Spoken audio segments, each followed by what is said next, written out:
The Pentagon has identified the Arctic as a national security risk due to increasing temperatures, changing precipitation patterns, and more frequent, intense, and unpredictable extreme weather, and it has identified it as a potential target for attacks on the U.S. homeland, where Russia and China are operating more and have more capabilities than the U.S. The effects of climate change on the Arctic are pronounced due to a positive albedo feedback loop known as Arctic amplification, causing extreme weather conditions. U.S.-funded research shows that by 2050, the amount of summer sea ice will be reduced by 15% from what it is now. The Sea of Okhotsk and the Sea of Japan will remain ice-free year-round. The Russian coast and the Canadian archipelago will be ice-free and open to navigation by non-ice strengthened ships in the summer.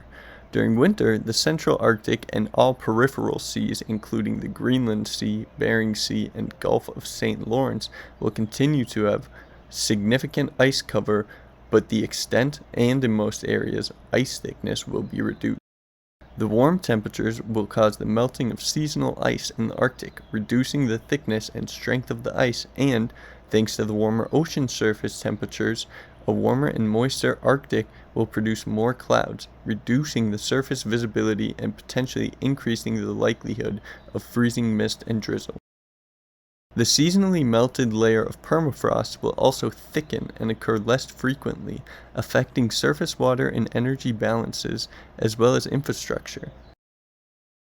Conditions in the Arctic are changing faster than the U.S. military is keeping up with, and according to the Department of Defense, 2/3 of all U.S. military installations face risks from climate change-related trends like worsening flood, increased drought, and wildfires. Beyond the physical challenges of a changing climate, there are also plenty of political challenges posed by nations with a presence in the Arctic Circle, of which Russia and China are included. The Arctic region has long been recognized as a valuable source of natural resources, and the warming climate is likely to increase the accessibility, exploration, and exploitation of energy, mineral, and forest resources in the region. The production of petroleum in the Arctic is expected to increase due to rising global demand and declining reserves everywhere else.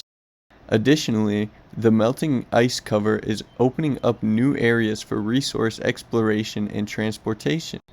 Both China and Russia have expressed interest in exploiting Arctic resources, including fossil fuels, diamonds, and metals like nickel and platinum. Countries like Canada, China, Japan, and Russia are already rushing to claim natural resources in ambiguous areas, but the U.S. is seeking to ratify and enforce the United Nations Convention on the Law of the Sea. This regulation states that any nation has a right to natural resources within 200 miles of its coast, something that Alaska stands to gain 1.2 million kilometers of jurisdiction from. Along with the revelation of abundant natural resources, longer melt seasons, thinning ice covers, and overall reductions in the ice make navigating easier and extend shipping seasons for shipping around the Arctic basin, which will cause further tensions about sovereignty and jurisdiction in the Arctic. The increasing ice melt has already raised significant disputes in two notable geographic areas: the Russian Northern Sea Route and the Northwest Passage of North America.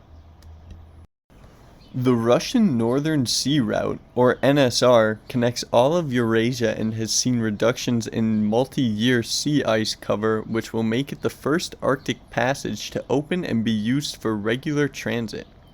Back in 2007, Russia symbolically planted a flag under the ocean at the North Pole in an effort to claim billions of dollars worth of natural resources as well as jurisdiction over the Arctic Ocean to the north.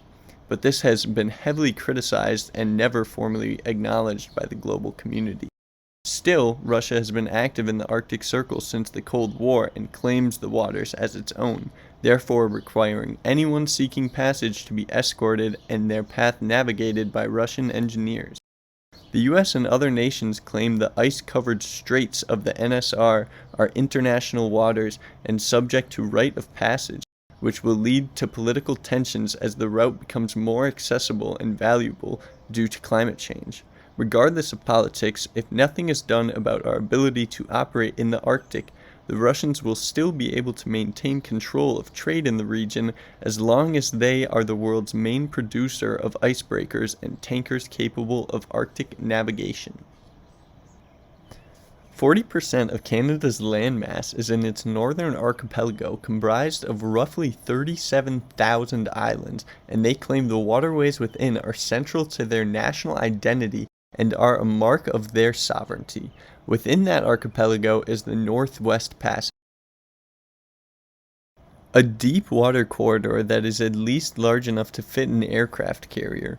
It has two navigable branches, one of which the Norwegian explorer Roald Amundsen first navigated in 1907, but due to the difficulty of navigating this long, deep, tightly packed stretch of water, it wasn't until the 1960s that political tensions started to rise. In the 1960s, a company that later became Exxon, aided by the US government, wanted a way to move petroleum that had recently been discovered in Alaska without constructing an expensive and technologically challenging pipeline.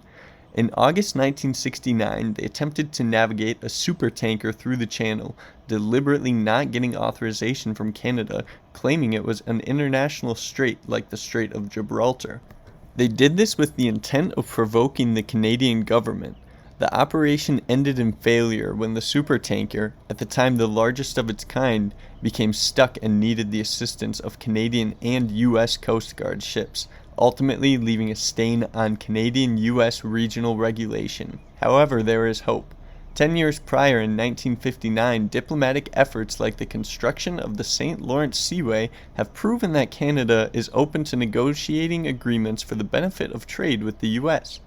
It's expected that by 2030, the Northwest Passage will be navigable commercially, and like Russia, Canada is ahead of the U.S., preparing a fleet of icebreaker ships as well as deep water ports to prepare for the inevitable changing climate, environment, and economy. In comparison, the U.S.'s Arctic capabilities are abysmal. Icebreakers are ships that are invaluable for Arctic navigation, and it's their job to clear paths and ice sheets for other specialty vessels. However, they are also modified for military use. They cost roughly $900 million and take up to a decade to build and have a lifespan of 30 years. The U.S. currently has a fleet of 3 icebreakers capable of polar navigation compared to the Russia's fleet of over 40, and it's clear we need to catch up, not only in order to benefit from the trade capabilities of a warming Arctic, but also for concerns of national security.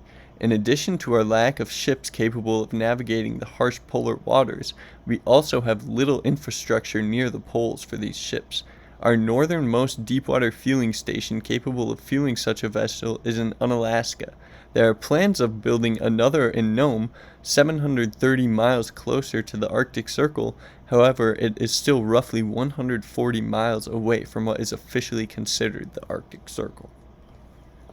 Meanwhile, on land, military infrastructure in the Arctic is literally cracking under the pressure of the effects of climate change. Permafrost melt, increases in sea level due to thermal expansion, changes in river flood patterns, and other climate-related factors are damaging port structures, airports, roads, and other critical infrastructure. Facilities such as electrical substations, sewage facilities, and communication nodes, as well as other important and critical infrastructures on the base, may be destroyed or seriously degraded by flooding caused by sea level rise or permafrost thawing.